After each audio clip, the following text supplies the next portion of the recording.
We grew up in Apartheid, South Africa. I grew up in Transkei, which is now the Eastern Cape. It was technically another country because it was a Bantustan.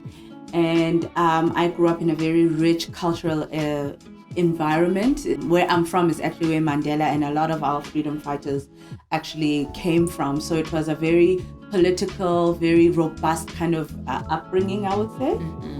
And equally for myself as well, I was born and raised in Johannesburg, in Soweto specifically, which is a highly political environment with events such as June 16 happening in Soweto. We experienced the politics at home, and we also experienced with the advent of a new democracy and Mandela coming into a new dispensation, going into previously white-only schools. This was a culture shock for both Chule and I. We had to straddle two worlds, one that was quite Western and new, and another that was culturally relevant and empowered us with language and culture as well. And learning how to survive in both these worlds made us very strong storytellers. And also, we're actually termed transition kids because of the need to straddle those two worlds. 2020 was an unprecedented year for all of us around the world. With COVID-19 came lockdowns. And with lockdown came the very real realization that we are having a mental health crisis around the world. We saw that in the rise of Black Lives Matter. We saw that in the rise of gender-based violence here in South Africa.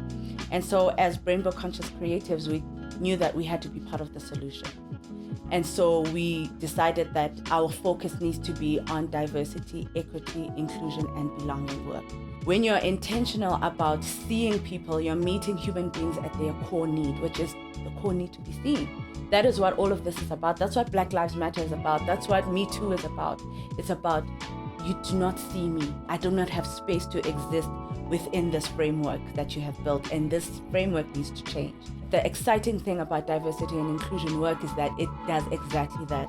For corporates, it makes sure that you have policies and you have initiatives within your business that say, I see you. In the market, when you are intentional as a brand about making sure that your content reflects the life experiences of all your consumers in their colors and their shapes and their diversity, you make sure that you create an authentic connection with your consumers. That turns them not just into consumers of your content, but into loyal love activists of your brand.